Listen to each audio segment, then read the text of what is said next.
Good evening and welcome to Sunday Live right here on SABC 1. I am your host, Tumelo Mototwane. Well, South Africa marked the week of the 2nd until the 9th of October 2015 as National Human Trafficking Awareness Week.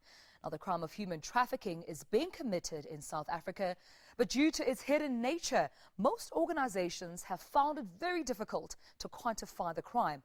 But according to aid21.org, 27 million people are in bondage across the world, with victims as young as 12 years old. But up until August 2015, South Africa could only prosecute for human trafficking where there was sexual exploitation. But of course, for the first time, a law is now available providing for the protection of all trafficked persons irrespective of age nor gender. Now, this includes trafficking for labor purposes, for the removal of body parts, for forced marriages, or for any other form of exploitation. A milestone indeed. Well, before we get into our discussion this evening, let's take a look at this. To all the men, they took so much advantage because they paid for their fantasies, because that one's really hurt. Would they do this to their daughters if they had a daughter? Would you tie up your daughter and beat her up and, put Jack Daniels on those horns just to hear her scream? Would you do that to your own daughter? To the woman? Don't you see yourself in me as a woman? Because you are a woman and I'm a woman. So don't you see yourself, that woman humanity? Don't you see that in me? And then again, am I not worth it? Well, our poll question to you this evening is, will this new law that, of course, we've been talking about, this new trafficking law, be effective in combating child trafficking? Or you can SMS yes or no to the number 34065, and you can join the conversation on our social media pages. On Facebook, we're Sunday Live on SABC 1. Tweet at Sunday Live SA, BC1, of course, and you can tweet me personally at T_Mototwane, and don't forget to hashtag Sunday Live SA. Now, joining us in our Johannesburg studios is the NPA's advocate, Kollega Kalega, the Senior Deputy Director of Public Prosecutions. And in our Cape Town studios, we have trafficking survivor Griselda Grootboom, and from an organization that seeks to abolish injustice in the 21st century, we have Cornel Viljoen from A21. And we also have an audience of the University of Johannesburg students who, together with the International Organization for Migration, launched back in 2015 the Tip Awareness campaign. Welcome, everyone. Thank you so much for joining us. And thanks to you in our Cape Town studios. Advocate Kollega, thank you so much for your time. Thank you for having me, Tumelo. Now, for anyone who wants to understand what human trafficking is, so they could be a part of this conversation constructively, what is human trafficking? What does it, sort of like embody? Human trafficking is a growing global phenomenon where people are being transferred, are being sold, are being leased, are being transported from one place to another. It can be within the borders of South Africa or cross-border.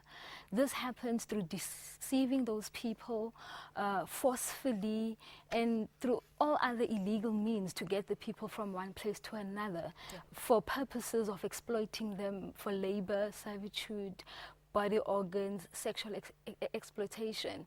This also involves the adoption of children for the purposes of exploiting these children, or also entering people into marriages for the purpose of exploiting these people, which will of course benefit the particular person who is involved in that trafficking, or any other person who's close to that person. Now, Advocate, how rife are these cases in South Africa? I mean, research shows that South Africa has only ever convicted 7 people for trafficking. Since 2009, and the first conviction, of course, was in 2009 for sexual exploitation. But since then, leading up to 2015, how many cases are reported in the country? We have about 27 cases that are reported. Well, I cannot say reported specifically because some of them might still be with SABC, which the National Prosecuting Authority would not have privy to, but the cases that have come through to us have been about 27 cases. And of those cases, we have about 13 convictions to date. The other cases are still partly heard, and we've received 2 other cases as well in which we have charged in accordance with the new Act. Now, I mentioned in my opening that, there's a new trafficking law, of course, since August of this year that's been introduced by the NPN government. Please just take me through the context of that law. The context of the law basically is to realize the rights of people as enshrined in the Bill of Rights, to reinforce the right to life, the right to human dignity, the right to freedom and expression and security of a person, for people not to be treated in a degrading and an inhumane manner that seeks to be done by the trafficking of persons, and also for us to carry out the mandate of the United Nations protocol which South Africa signed in 2004. So South Africa had made a commitment to prevent and combat human trafficking back then. So now this law is basically to realize that and to ensure that the citizens of South Africa and even those who are transported into South Africa illegally for purposes of being exploited, there is protection for them. All right, let me head over now to our Cape Town studios. Griselda, welcome to you once again. Now, you have, a very personal story to share with us regarding your experience with trafficking. Just briefly tell me, what trafficking was for you in your experience, please. In my experience of trafficking, in that 2 weeks, I was firstly surprised that it was done by a friend that I really trusted. And secondly, that to escape was obviously another person had to come into my place, and she was much younger. So when I got the chance to get out of the house, it was a confusion of where should I turn to, what should I do, because it was at midnight, and just alone being filled up with drugs, because that's all they fed you, is to be so high so you don't have the power to fight back of every man that comes in and do whatever they like to you. In my 2 weeks of being there, I think the only thing that I could sense was feeling and smell. In a day, it would be 9 to 10 men, and coming out from there, the first thing I wanted was another fix. And from there, it was from the age of 18 to prostitution. And there was no way to turn to, because you knew that you go to the police station, you come from hands of being exploited drugs, and you go to the police station, they're going to say that you're as young as you are, you're on the streets at that time of the night and you're high. They're not going to listen to your story. I was never rescued by anybody. Sadly, I had to be rescued by a younger girl, which is something I still, really anger myself in sometimes when I think about the sound of her voice, that sometimes I wish I could have taken her place. And being a survivor of 6 or 7 years out of that, it's hard to see that justice is still not taken, and what we have to go through as survivors to get that justice to happen, because it's like you need to still be in the room of your trafficker, and you still don't get the assistance from social or justice system that, okay, you're still going to be protected, you're still going to be rescued in a way of freedom, emotionally, mentally. So it is a hard journey for a survivor to come out of. And because, our justice system on a rape cases, not just rape cases on its own, you walk around community, the person that raped you still walks around you. So for me as a survivor coming out from that, it's like, there's no hope for me to be set free, because the acts of justice law in our country doesn't really, it's there, it's written, it's I don't know if it's legislated out there, but it's not really taking action. Yeah. Well, it's not active. It's not taking action. Well, I'm very, very keen to know from Cornel, of course, when we come back from the break, as to why, of course, this crime is a lucrative sort of commodity. We know that after drugs and weapons, human beings are actually lucrative commodities as far as criminal activities are concerned in human trafficking. But only when we come back. And we just want to help you all see the truth, South Africa, that human trafficking is real in the country. But after the break, I expect to, of course, hear more from you. Call me on 011-714-80 080. Sunday Live returns.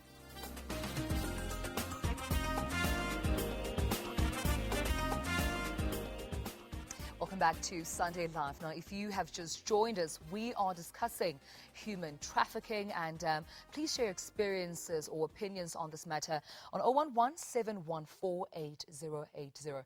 I'm still joined, of course, by my panelists, and I'd like to welcome back Cornel Viljoen in our Cape Town studios. And Cornel, before the ad break, I wanted to find out from you as to why human trafficking is such sort of a profitable, illegal criminal activity. We do understand that it's the third most lucrative illegal commodity after drugs and weapons. Why is that so? I purely believe that it's due to the demand to have someone or to sell someone for someone else's personal pleasure. Now, the thing is, with a drug, you can actually only sell once or, and then it's been used. But traffickers see that, by selling a human being over and over, they're making actually more than what Coca-Cola, Pick n Pay, and McDonald's make in 1 year. So it's very beneficial or profitable for them. And the risk of actually being caught, they measure very low compared to the amount of money that they make. And also due to, younger people or the young learners of today, they aren't as educated about human trafficking. Therefore, it's easy for them to fall prey into this this injustice called human trafficking. And according to some of the statistics that we found on aid21.org, which is, of course, the organization that you represent, is that, 27 million people are in bondage across the world due to human trafficking. Victims can be as young as 12 years old, and at least 1 to 2% of trafficked victims ever get rescued. Please take me through those stats. Yes, so at the moment, due to the amount, only 99% victims never gets rescued because of the drug overdose that they get, or they hardly get any nutrition for, their everyday life to function. You have to look at this perspective of the average amount of men a victim has to service is 40 men a day. And for someone to go through that physical abuse, their body will more or less only last 2 years. And then on the flip side, 1 to 2% of traffickers that ever get sentenced is because victims are too scared or survivors are too scared to actually speak up, because the trafficker will actually threaten their family and their household by forcing them and saying, I will kill your family. So it's a very manipulative industry or crime, organized crime, that traffickers are involved in. So that makes it more tricky to actually put traffickers into jail. If you look at the 27 million, there's more than 27 million in slavery today, and that is the half of the population of South Africa. And if you listen to that, you need to realize that that is not okay. We have to speak for those with no voice. Absolutely. And I think it's one step at a time. By making someone else aware, you can actually prevent someone from being trafficked. Yes, it's sometimes hard to reach those that are trafficked at the moment, but if you can educate the youngsters of today saying, hey, this is what human trafficking is, this is how you can protect yourself, and these are the hotline numbers you can phone, we're already helping someone not being trafficked. All right, Cornel, let me take it back to our audience members now. I need to hear your comments and your views on this matter, especially because I'm sure you've heard the saying, ladies and gentlemen, that, in Africa it takes a village to raise a child. And I've just read on one of the SMSs that, children shouldn't just trust anyone. But, we also have this African saying that it takes a village. So if a child falls, then a random adult can pick him up, and we can take that as an adult, being a parent in that instance. But is there space to trust today? Anyone with a comment, please? Comment or question? My name is Linda Guhle Mahlangu. I'm a student at TUJ, and I'm studying strategic communication. We worked on the human trafficking campaign last year, and what we found out was that a lot of people knew about human trafficking, but they had this perception that it wouldn't ever happen to them. So I think that's the biggest problem that we found, that you don't ever think that it could happen to you or that it could happen to someone you know. So then that trust issue comes in there, where you think everyone is a good person and everyone is trustworthy because it just won't happen to you. Yeah. Anyone else? I have a question. Yes. I'm Babala Kutwana. I study at the University of Johannesburg, Strategic Communication. I have a question for the advocate. So the new law was brought in August to try and combat all these victimizers and all these traffickers. Now, my question is, what steps are you taking in creating this awareness? As I heard Dumelo mention that this week is to create awareness around human trafficking. Yeah, it was between the 2nd and the 9th.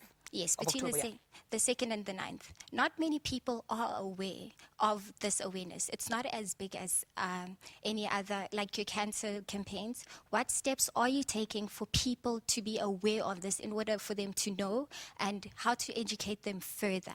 Thank you so much, Babalo. Yes, Advocate? Thank you. Basically, we've got a provincial task team in Gauteng and in other provinces as well, but I'm going to speak specifically on the Gauteng one because I'm involved in that one, where it is a multidisciplinary approach. We have all organizations and government departments who are involved that run awarenesses and campaigns throughout the province. Going to schools as well, you know, making people to realize that human trafficking is there and it's real, and what steps should people take when finding out that there is this thing of human trafficking around them in the area, and also for people to realize that it doesn't only happen outside to where they are, but it happens where they are.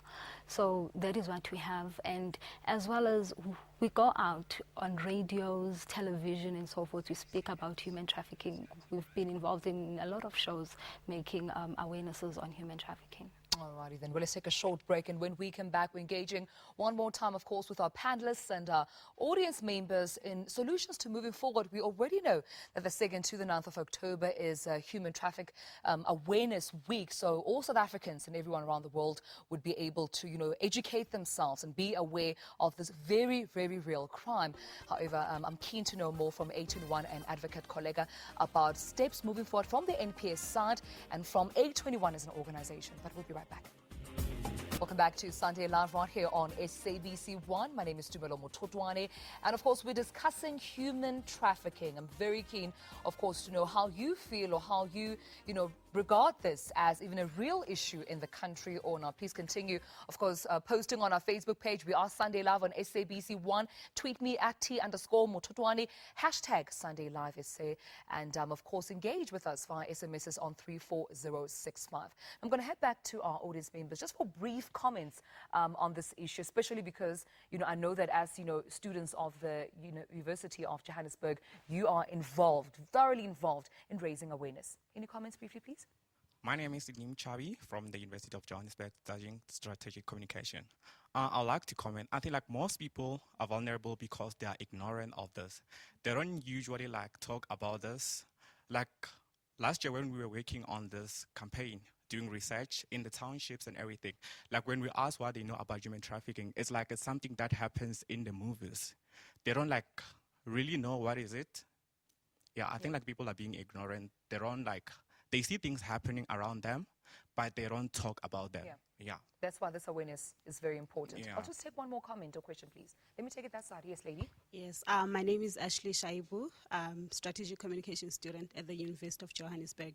I'd like to say that based on the research that we did last year while we were working with IOM, we found out that some people know about human trafficking, especially in the community that I'm living in. There was actually a house where people would be taken from countries like Zimbabwe or Mozambique, and the house was just it looked like a white elephant house, but there were people inside that were living there. They had no passports, they had no cell phone numbers, they had no less cell phones or anything. Yeah. It was men, children, women living in the same house with one toilet in an RGP house. So I'm just thinking that the neighbors knew that something was going on. Yeah. But for them to report, they'll be like, oh, no, it's not my place. And what tips did you come up with in that regard? We came up with a tip that, you know what, you can save somebody's life. Imagine this was your sister. This person was sold a dream. Everybody has a dream. Maybe I want to go to the States. I want to go to the UK. So this person was sold a dream that you're going to go to South Africa. You're going to work. You're going to be this famous person. You're going to live in Sandton, So imagine if it was your sister who was told that you're going to live in New York, and then they got there and they got stuck. Why don't you just go to your nearest police station and tell them that something is happening. Thank you so much. Let me head back to Cape Town where Griselda and Cornell are standing by. May I just please get your closing comments? Griselda, let's start with you because, I mean, you have experience in this very sensitive issue. But what would your advice be to young people in South Africa? Briefly, please. My advice would be, I know at the age of 12 to 16, we get very excited about what we want to do in our career. We get very excited. Social media has been like the hand of food and everything. So youngsters should be very, very careful on social media, model agencies, fake ones. And once again, you know, if governments say they are doing this thing, I think it's good for them to partnership with organizations that are doing this, that will be doing it in the community, because a lot of organizations are in the community most based. So being partnership with them would be great. Again, young people, your greatest friend would do this to you because, you know, jobs are less in our country now. Youngsters don't have jobs after grade 12. So you get anybody can come through to them and say, listen, if you can get me this girl for 5,000, yeah, your friend or anything, and just spike their drink by taking them any clubbing. Especially our VIP clubbings would do that. Okay, thank you so much. Cornell, very briefly as well, please. We know that you took a march, as the visuals we've seen on our screens right now, where you took a march as A21, of course, against this. But briefly, what does your organization sort of give as support systems to the victims? We assist a victim once they've been rescued, and we place them in a safe house where they can actually start their rehabilitation program. They can actually get placed back into society. They can do their courses on what they've wanted to always become. We have many success stories of young ladies that's been rescued all around the world, and they've actually now become a nurse or they've become a teacher. And it's really empowering them to be placed back in society and live the dream that they have. Thank you so much, Cornell Viljoen. Thank you so much, Priscilla Grootboom, as well, from our Cape Town studios. Well, let's briefly take a look at our poll results. We asked you the question, do you think the new law that's been introduced, of course, by government, advocating to support and protect anyone against human trafficking will be effective? Well, 50% of you voted no and 50% yes. Colleague, literally in 1 second. Your parting shots, please. Now, all we want is that communities must stand together, report human trafficking. The Act actually makes it an obligation on each and every person to report acts of human trafficking that are happening around them. So it is not only in the hands of the officials. And without the assistance of the communities, society at large, we are unable to do anything. Even for them to come out and want to testify. We've got all forms witness protection available to protect witnesses who want to testify. The Department of Social Development has greenhouses where people are being hidden away from the traffickers, and it is quite protective. Right. So basically we do have protection for people to come forth as witnesses. All right, thank you so much, Kollega Talega. Thank you to all my guests in Cape Town. Thanks to you, our audience members. But most importantly, thanks to you at home for watching. My name is Tumelo Mototwane. Until next Sunday, good night.